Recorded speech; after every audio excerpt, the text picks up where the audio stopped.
Hello, friend.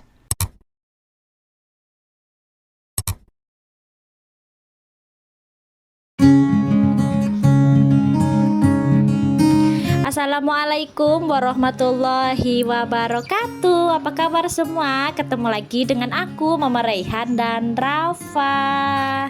Udah lama banget ya aku tuh nggak voice over atau nyapa-nyapa kalian semenjak awal bulan puasa ya, kalau nggak salah ya. Bukan nggak salah lagi, memang iya ya.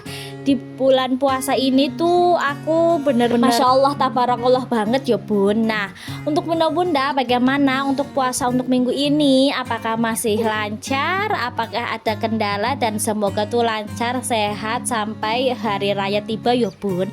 Untuk minggu ini alhamdulillah itu puasaku masih aman dan terkendali ya bun. Masih semangat 45 dong yang pasti ya bun. Ya kan guys? Nah itu ya seperti biasa yuk guys. Itu ada iklan sedikit-sedikit yang no problem lah ya. Ya mohon dimengerti.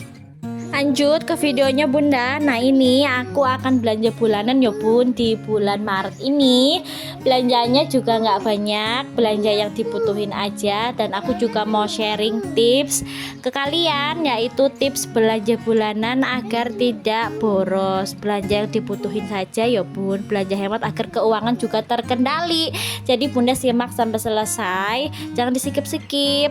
Terus juga aku menyapa-nyapa juga untuk kalian yang baru nemuin channel YouTube aku atau yang baru gabung. Selamat datang dan salam kenal juga. Jangan lupa untuk subscribe, like, dan komen juga bunda. Terima kasih, selamat menonton.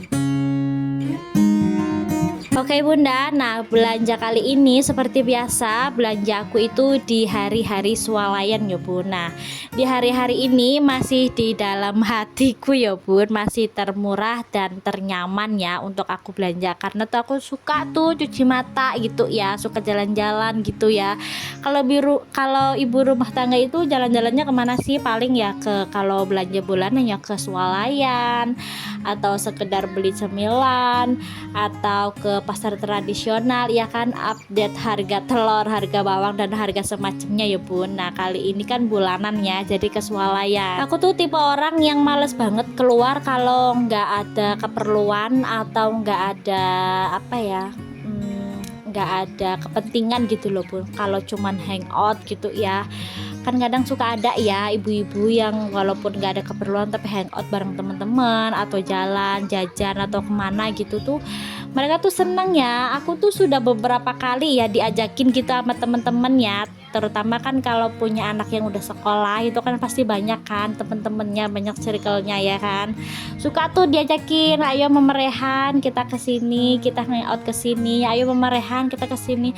Aku tuh nggak bisa guys, semenjak aku tuh menjadi ibu rumah tangga ya, aku tuh kalau kemana-mana tuh mesti sama suami, sama anak-anak itu tuh mesti ya. Kalau aku tuh untuk hangout sama teman-teman itu tuh udah nggak ada di zamanku untuk sekarang ya.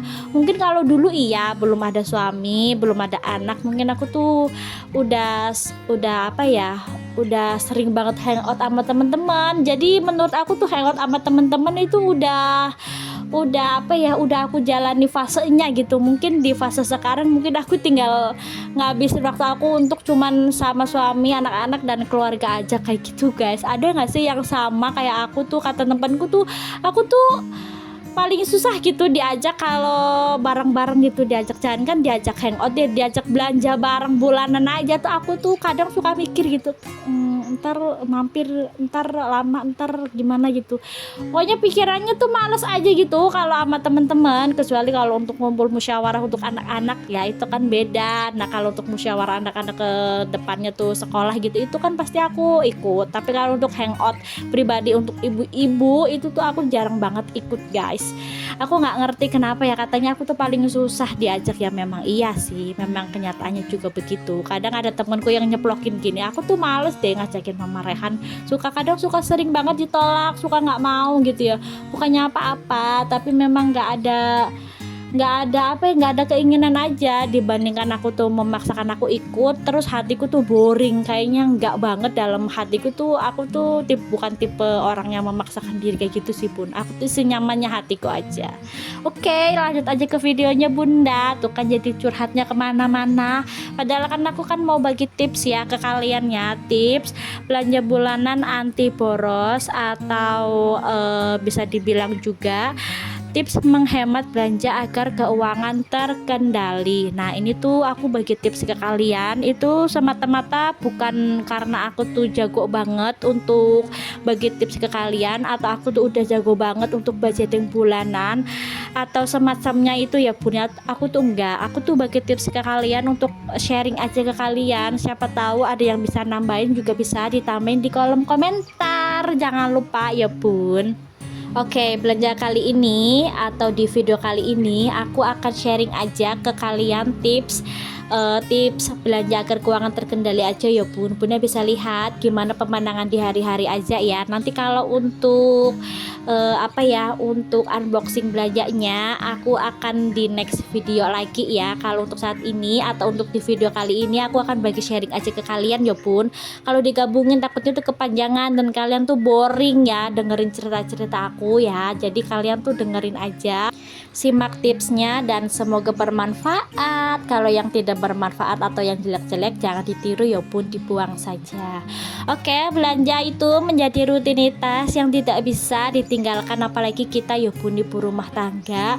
Itu tuh pasti banget ada yang namanya belanja bulanan, ada juga yang menjadi belanja mingguan, atau bunda kan bisa ya dibagi gitu, ada yang suka belanja bulanan, ada yang bisa juga suka yang belanja mingguan. Itu sih tergantung budgeting kalian masing-masing ya bun. Kalau aku ini belanjanya sukanya yang bulanan, tapi belanja bulananku tuh juga nggak yang banyak banget, enggak. Belanja bulananku ini yang habis aja, kalau yang belum habis itu nggak aku beli kayak gitu bunda. Jadi aku tuh bukan tipe ibu-ibu yang ngestok ya, yang ngestok tuh banyak tuh enggak bunda, enggak sih. Ya lebih ke biasa aja gitu ya, yang habis ya beli, kalau belum habis ya udah ntar aja, gampang kayak gitu. Apalagi tuh belanja kebutuhan sehari-hari ya bun.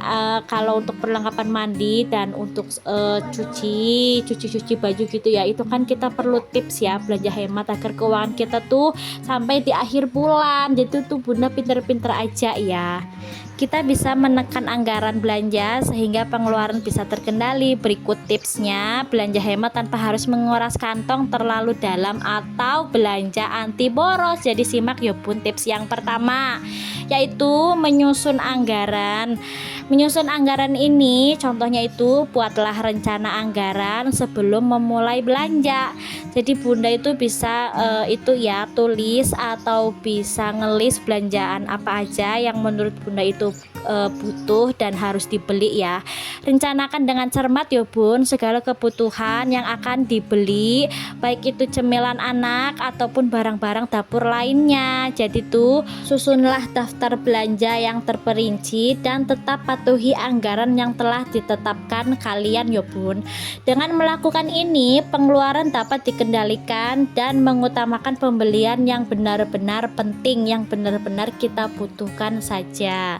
Yang kedua, gunakan diskon atau promo ya bun. Manfaatkan berbagai promo dan diskon yang tersedia di berbagai toko atau ke tempat kalian belanja, mau kemanapun deh, kecuali di toko kelontong ya. Kalau di toko kelontong itu kan biasanya udah ada harga miringnya ya, beda sama di swalayan, di toko merah, toko oranye, toko hijau ya, itu tuh pasti ada promonya. Dan yang membuat kita yang membuat kita lebih optimal dalam berbelanja itu ya gunakan diskon atau promo bunda ya kan. Jadi kita tuh lebih lebih bisa menekan pengeluaran lah ya. Pastikan juga untuk melakukan perbandingan harga dari berbagai sumber sehingga dapat memperoleh penawaran yang paling menguntungkan bagi kita ya bun, yang pastinya. Yang ketiga itu adalah belanja online. Belanja online memberikan sejumlah keuntungan. Selain mudah membandingkan harga, hal ini juga menghemat waktu serta biaya transportasi. Kalau kalian yang nggak punya kendaraannya atau yang jauh banget swalayannya atau toko sembakonya tuh jauh banget ya, menurut aku sih mending online ya. Online juga bagus kok, insya Allah ya, amanah.